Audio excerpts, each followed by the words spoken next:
Yan, nanday lang. Kain tayo. Guys, kain tayo ha. Ito pagkain namin mga asawa ko. Oh, agahan namin yan. Oh. Sis. Kami kami dito ng pagkain, mga biscuit. Lagi kami i-stock nito. Pag nagugutom sa madaling araw, sa gabi, kakain. Yan. Agahan naman, bigay sa mga bata. Boy Big Victoria, dyan si Boy Big Victoria. Oh. Boy Big Victoria. Ito lang. Oh. B-Boy! B-Boy! Diba? Ah! B-Boy oh! Ah! Ano daw? Maraming kanin. Huwag ka na magsaing. Sakto Oh. na yun. Aplikante ko yan oh. Huwag ka na magsaing. Kalahati yung sinain ko. Gabi. Hindi kayo Kaya kumain yan eh.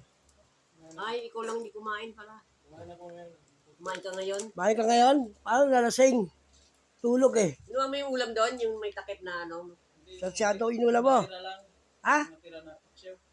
Ah, ba't yung kinain mo yung paksiw? Natira? Ba't tinigil mo yung paksi may sarsyado doon? Sarsyado. Inubos mo yung inihaw? Hindi, yung... Hindi, kagabi pulutan namin dalawa. Ah, O yan, pinrenta mo yan oh. hindi na. Huwag na magsaing kung marami. Kape. Ha? Uwi na si ano? Marami yun? Ay, uwi na si 27, tuloy na uwi niya. Sabi siya, punta tawagan mo Polo. Di tinawagan niya, yari yung ARCC, di ba? Sa ulo nila eh. Oo, pahay ko yun. Bago yung putang ng ARCC na yun, sa mo tamahal ko. Ha? Kahit ako nandun sa bahay, putang nila, pwede kong tulungan yung mga nasa abroad. Ala, sabi na nila, oh. Magkati ba doon sa abroad? Sa abroad. Magkati sa abroad. Tulungan ko sila. Hindi ako sa Pilipinas. Nakakatulong tayo. Tinatawag ng mga polo yung ano, yung tinatawag ng polo, yung mga gustong exit. Exit na kasi yun, tapos na yung kontrata mo na 1 year and a half. Pag-extend mo uli na 1 year and a half, nakakaaloko ka. Kawawa yung mga gano'n, katulad niya, namatay ang nanay. 3 taon silang di na nagkita, patay na nanay niya, hindi nakapaglibing. Diba? Ika, ngayon, bukas eh, susunod na ano eh, bigay mo tangat, kung di ba namang gago, ilagay doon sa ano yung tao. Kaya nilakad ko yun. Tulungan ako siya. Di ba mahal ko? Kapwa namin OFW yan. Putang na hindi ko pwede mangyari sa putang na nila. Tulungan ko yan. O, di uwian sila lahat. Pinagalitan ng foreign nasa Saudi. Uwi sila, yung mga gusto mag-exit, pinapunta ngayong araw na ito. Sa Polo. Pag-igising nila, ayan, ito, may record dito sa akin, post ko yun. Post ko yung ano, wala akong pakialam. Pagkaya nag-clearance na at siya natapos ang kontrata, company ka, ito, huwag mo akong titirahin, gago ba?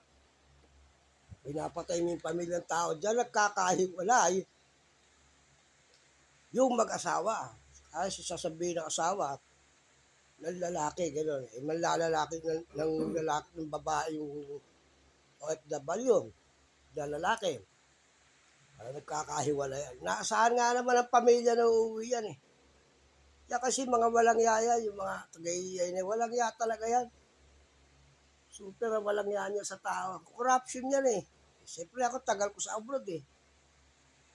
Pag yan, hindi mo na pwedeng hawakan yan, hindi mo pwede sakali sa hindi para sa inyo yan, pag yan, pumirma ng, ng clearance, at yan, nakatapos ng mga kontrata yan, wala kayong pakialam kahit sa mapuntang AJC yan.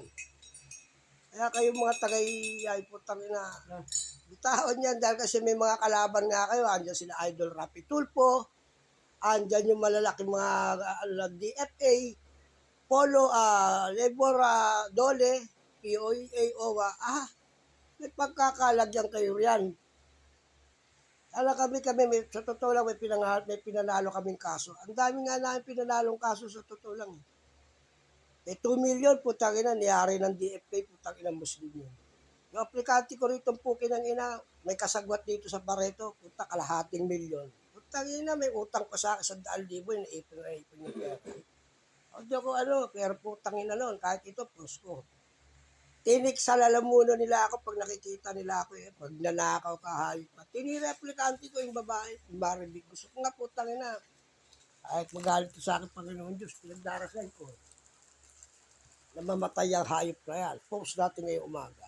Kain muna ako, ha?